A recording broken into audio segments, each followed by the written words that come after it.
गरीब चाय वाला और जलपरी की कहानी।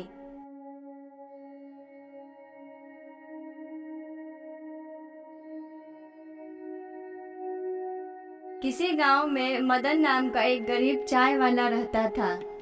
उसके घर में उसकी पत्नी सीमा और उसकी बेटी रीनू थे। रमन गांव में ही चाय बेचता था। इसी से उसका तथा परिवार का खर्च बड़ी मुश्किल से चल पाता था। शाम को मदन जब घर लौटता तो रास्ते में एक नदी बहती थी जिसमें रंग बिरंगी मछलियां रहती थी।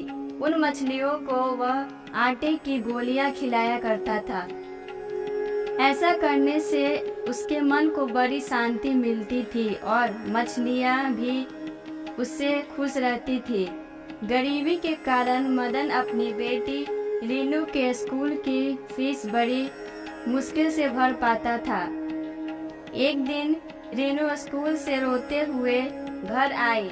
मदन ने पूछने पर उसने बताया कि आज उसकी टीचर ने स्कूल से उसका नाम काट दिया क्योंकि मदन ने पैसों की कमी के कारण पिछले 3 महीनों से उसकी फीस नहीं भरी थी। अगले दिन मदन चाय बेचने नहीं गया बल्कि उदास मन से नदी किनारे जाकर बैठ गया और वहीं बैठकर मछलियों को दाना डालने लगा। जब वह वापस जाने लगा तो उस नदी से एक सुनहरी जलपरी निकली और मदन से बोली, क्या बात है मदन, आज तुम उदास लग रहे हो। मदन उस जलपरी को देखकर हैरान हो गया। उसने पूछा कि आप कौन हो और मेरा नाम कैसे जानती हो। जलपरी ने कहा, मैं एक जलपरी हूँ और मुझमें कुछ जादुई शक्तियाँ हैं जिससे मैंने तुम्हारा नाम जान लिया। तुम्हारी मछलियों को दाना खिलाने की आदत से मैं प्रसन्न हूँ। अगर तुम्हें कोई कष्ट है तो मुझे बताओ, मैं तुम्हारी सहायता अवश्य करूँगी। मदन ने सारी बात उस जलपरी को बता दी। जलपरी ने कहा, मदन कल तुम सूरज निकलने से पहले यहाँ आना। मैं तुम्हें सोने के सिक्कों से भरा थैली दूंगी जिससे तुम अपने परिवार का खर्चा अच्छे से उठा सकोगे। यह सुनकर जलपरी वापस नदी में चली गई। अगले दिन सूरज निकलने से पहले ही मदन नदी पर पहुंचा। तभी वहां जलपरी प्रकट हुई और उसने मदन को सोने के सिक्कों से भरी एक थैली दी। मदन ने जलपरी को धन्यवाद दिया और मछलियों को दाना खिलाकर वापस अपने घर चल दिया तथा उस थैले को उसने एक सुनार को बेच दिया जिससे उसे बहुत सारे पैसे मिले। सबसे पहले मदन ने अपनी बेटी के स्कूल की फीस जमा की जिससे वह वापस अपनी पढ़ाई शुरू कर सके। कुछ महीनों के बाद मदन ने उन पैसों की मदद से एक छोटा सा होटल शुरू कर दिया। उस होटल से उसकी आर्थिक स्थिति अच्छी होने लगी तथा उसने एक पक्का मकान भी बनवा लिया। मदन ने सोचा कि अब उसके पास अच्छा खासा धन हो गया है। अब वह जलपरी को धन्यवाद करके सोने का थैला उससे वापस कर देगा क्योंकि अब वह मेहनत से व्यापार के द्वारा अपने परिवार का खर्च चला सकता है।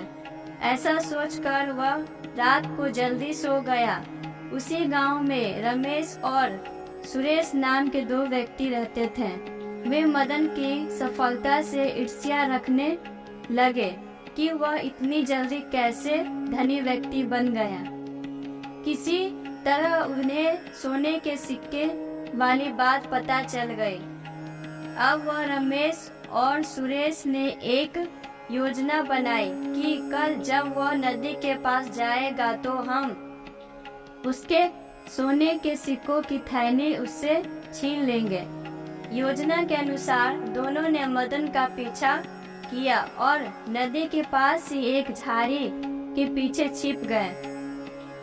मदन ने जलपरी को थैला वापस करते हुए कहा कि जलपरी, तुमने मेरी बहुत मदद की है और तुम्हारे कारण मैं अब एक धनी आदमी बन गया हूँ।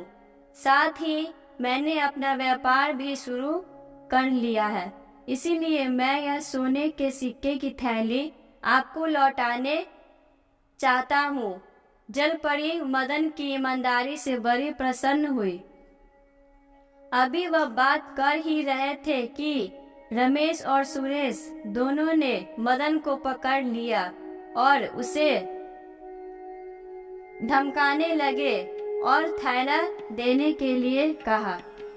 यह देखकर जलपरी ने अपनी छड़ी घुमाकर उन दोनों को बेहोश कर दिया। उनके बेहोश होने पर जलपरी ने मदन से कहा कि हमेशा ईमानदारी से अपना व्यापार करना, जिससे व्यापार में तुम्हारी खूब तरक्की होगी। यह सुनकर मदन ने जलपरी से वादा किया कि वह ईमानदारी और पूरी लगन से काम करेगा। उसने जलपरी को धन्यवाद दिया और सिक्कों का थैला सुनहरी जलपरी को वापस कर दिया। फिर उससे विदा लेकर अपने घर वापस लौट गया।